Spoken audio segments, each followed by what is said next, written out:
Bueno, de 1802 a 1816 se gestaron varias acciones bélicas, acciones de guerra. Y en este tiempo, por ejemplo, de 1812 a 1815, los indígenas les quitan a los españoles 15 cañones. Wow. Colocaron 13 cañones en esta isla y 2 en la isla pequeña. Con ellos mismos les estuvieron dando guerra a los españoles. Sí. Calculamos que aquí vivió un promedio de 4.000 indígenas. O sea, 1.000 hombres de guerra, sin contar las mujeres y los niños. Se gestan dos problemas. Uno, el hambre. Cuando el gobernador José de la Cruz no puede dominar a los indígenas por la fuerza de las armas, les ofrece indulto. Indulto que los indígenas rechazan, diciendo, regrésate tú a tu tierra, nosotros estamos en la nuestra. Pero como José de la Cruz era el gobernador de la Nueva Galicia, era un español, y era asunto de honor terminar con este movimiento, bueno, lo que hace es quemar los lugares donde los indígenas salían y tomaban alimento, y puso ahí campamentos militares de 200 soldados.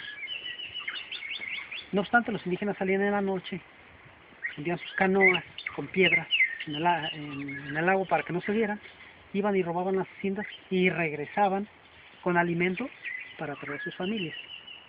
El problema del hambre y otro asunto que viene siendo la enfermedad, el vivir 4.000 personas aquí y defecar al aire libre, los contagió.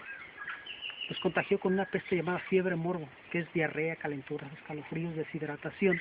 Entonces tenían dos problemas, hambre y enfermedad.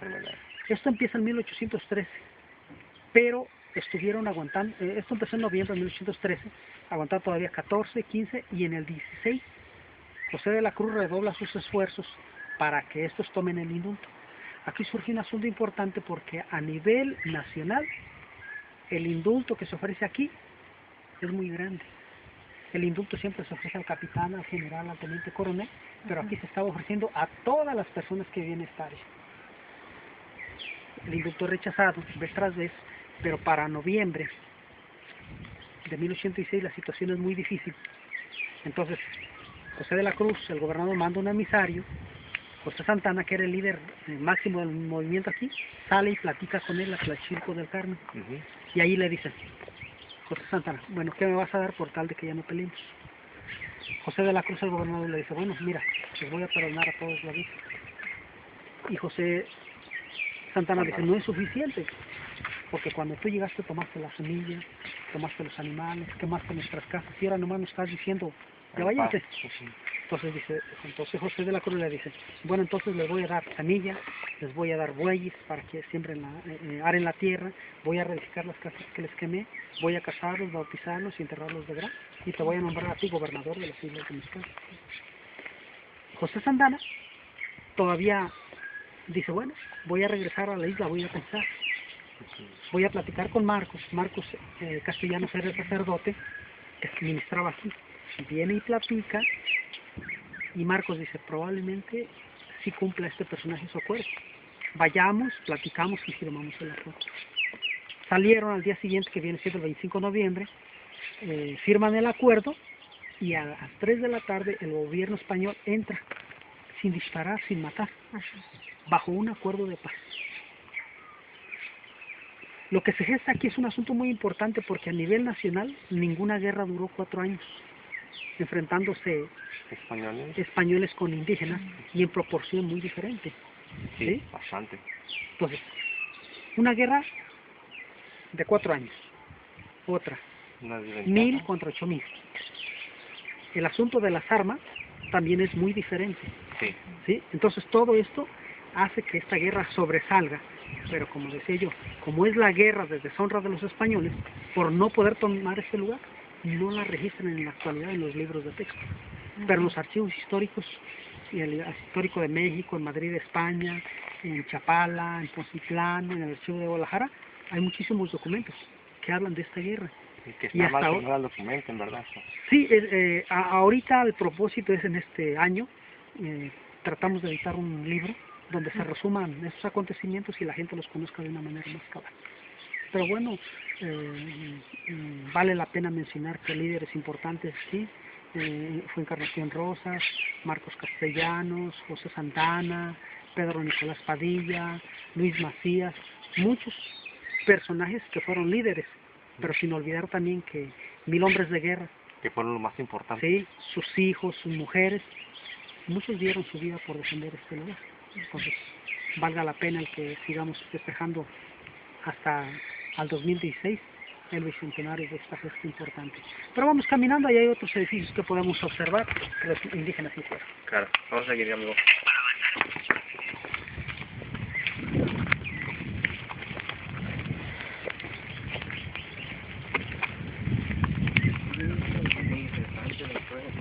Grandes personas.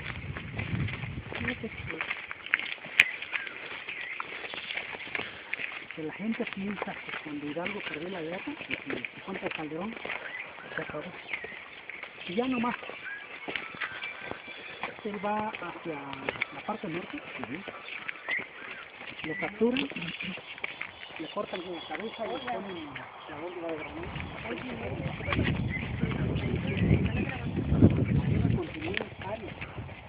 Pero te digo, es una guerra vergonzosa para los españoles. Porque se la dan de muy fregón de divino, ¿no? Con una conquista y... España era una potencia España, entonces no se concibe que siendo una potencia que mandó a hacer barcos a San Blas Nayarit, desde ya los trajeron en carretilla y demás, los botan en Chapala y empiezan a atacar España. No se concibe cómo no pueden tomar este lugar. La estrategia militar de los indígenas al poner las cercas alrededor de la isla hace que cuando las barcas llegan, varen, encallen y no puedan avanzar. Entonces la cerca que está hundida, la cerca que está a ras del agua y la cerca que sirve como protección sirve para que los indígenas puedan disparar las flechas y las ondas. ¿Es onda o honda? Honda. Se pronuncia honda, es la palabra corrupta. Entonces, el español se avienta al agua para pasar estas barreras, y ahí cosa que no pueden hacerlo. Entonces, eso contribuye a que esta isla no se tomara por las protecciones que están a todo alrededor de la isla. O sea, que fueron inteligentes los indígenas de aquí. Sí. Y imagino que los españoles no se lo esperaban, ¿verdad? Porque al ver minoría y mayoría de ellos, pues dijeron, aquí está para conquistar esta isla. Es una burla, la mera verdad es una burla esta guerra a los españoles. Sí. ¿Qué va a pasar? Lo vas a tomar,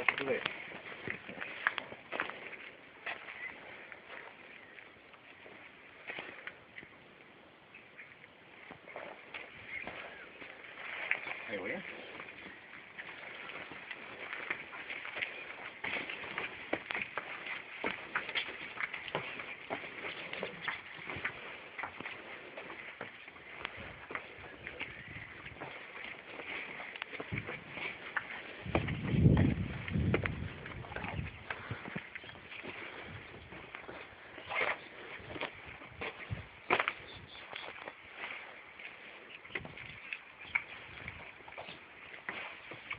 Escúchalo.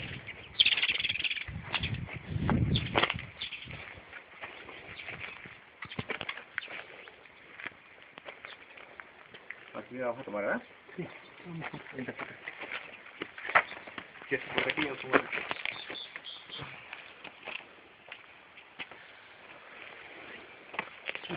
¿Les platico aquí? Sí. Cuando diga. ¿Ya está listo? Bien, estamos dentro de la comanda o la casa del comandante. Esta era la fortaleza de 1802 a 1816. Sencillamente son 2 almacenes de grano en la esquina. ¿De aquel lado? Sí. Y los demás son dormitorios para la gente de rango. Podemos ubicar aquí a Marcos Castellano, Encarnación Rosa, José Santana y muchos de los de la gente importante. Por eso se llaman la casa del comandante o la comanda. Podemos ubicar hacia allá un círculo que viene siendo la fábrica de pólvora. Recuerden que había 15 cañones y era necesario que se hiciera la pólvora aquí. Un indio llamado Briseño la fabricaba. Tenemos allá pegado al fondo también, allá unos semicírculos, mira, podemos ver 4 semicírculos.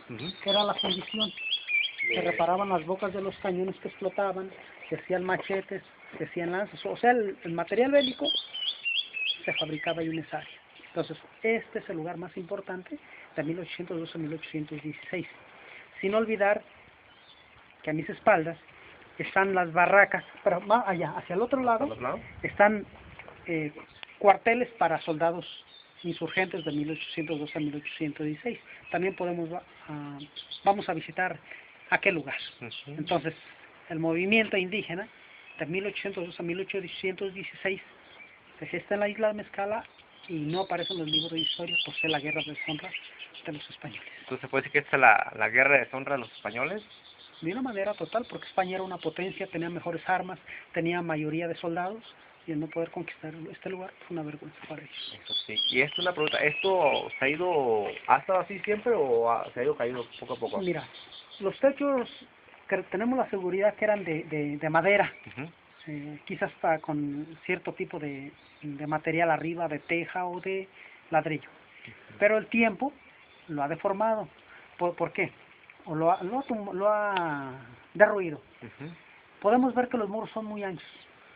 Es por estrategia militar. El muro en el interior, en el centro, le ponían tierra para que cuando las balas de cañón pegaran contra los muros, la tierra que está al centro amortiguara, ¿sí? Son anchos, pero estratégicamente son militares. Entonces, el tiempo ha hecho mella. Miren, lo que puede verse de esa línea roja hacia arriba, eso es reparación. Entonces, lo que está de la línea roja para acá... para abajo es original. Y de la línea para arriba está reconstruido, por decirlo así. Pero sabemos que le falta mucho más todavía. Ya el Instituto Nacional dijo que ahí quedaba, y bueno, nada más para dar una visión de lo que pudo haber, la forma en que pudo haber estado. Estas piedras son las que se... Son caídas de los muros. Ahí toda esta piedra está caída de los edificios. Ya les digo. Entonces aquí podemos decir que cerramos un capítulo de la historia de 1802 a 1816 y damos paso a la fortaleza, pero de 1819, 1856, cuando fue el penal de máxima seguridad aquí en la isla de Mezcala. Pues bien, amigos, ahorita vamos a un pequeño corte, vamos a la isla del Presidio.